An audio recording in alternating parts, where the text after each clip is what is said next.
আমাদের এফএসএম এর জিনিসটা আমাদের অনেক এই কোশ্চেনটা এসে থাকে। তো আমরা যদি জাস্ট বেসিক থেকে জানার চেষ্টা করি, নমিনাল রেটটা কি, ইনফ্লেশনটা কি, সেটা হচ্ছে রিয়েল রেটটা কি। নমিনাল রেটটা কি, at the rate which you deposit grows. Suppose আমরা যদি আজকে ব্যাংকে যদি আমরা টাকা জমা রাখি, আমাকে ব্যাংক যেই রেটে হচ্ছে ইন্টারেস্ট দিচ্ছে, সো সেটা হচ্ছে যে ধরেন আমাদের নমিনাল রেট। দ্যাট ইনফ্লেশন রেটটা কি, ইনফ্লেশন রেটটা হচ্ছে যে যে মানির যে ডিভ্যালুয়েশন হচ্ছে, সেটা হচ্ছে যে rate which price level is gross. So আমার যে রেটে হচ্ছে প্রাইস লেভেল গ্রোস হচ্ছে বা আপস হচ্ছে, সেটা হচ্ছে আমাদের ইনফ্লেশন।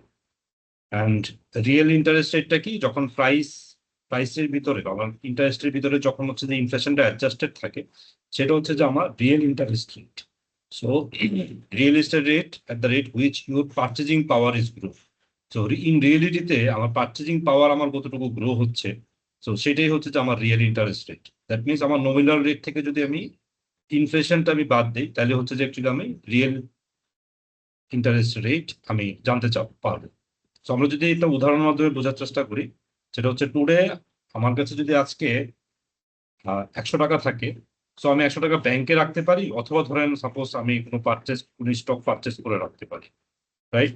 সো সাপোজ ধরেন আমি যদি ব্যাংকে যদি রাখি 100 টাকা, ব্যাংক আমাকে দিচ্ছে হচ্ছে 10%, সো এটা হচ্ছে আমার nominal interest rate. So after এই ইয়ার আমার মানি কত হবে, 110 টাকা হবে। মার্কেটে যদি ইনফ্লেশন রেট যদি ধরেন 3% থাকে, দ্যাট মিনস আজকে I can buy one share buy at the rate of 1 টাকা। তার মানে আমি 100 টাকা দিয়ে হচ্ছে যে 100টা শেয়ার কিনতে পারছি।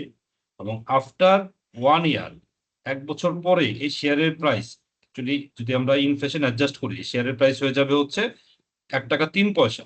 তাহলে আমি অ্যাকচুয়ালি কতটা শেয়ার পারচেস করতে পারতেছি, আমি হচ্ছে যে 110 ডিভাইড বাই 103, দ্যাট মিনস আমি 160টা শেয়ার পারচেস করতে পারতেছি।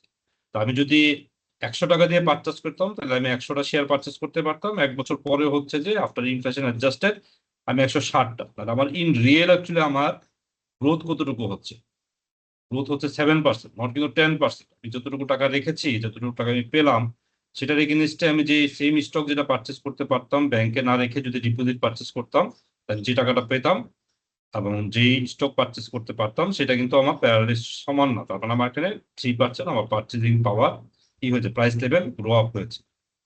তো এটা হচ্ছে মোটামুটি হচ্ছে যে একটা ওভারঅল জিনিস। এবং হচ্ছে যদি আমরা ফিশার্স থিওরি দেখি, ফিশার্সে আমাদেরকে যেটা বলছে যে 1 plus nominal rate equal to 1 plus inflation multiply by 1 plus R.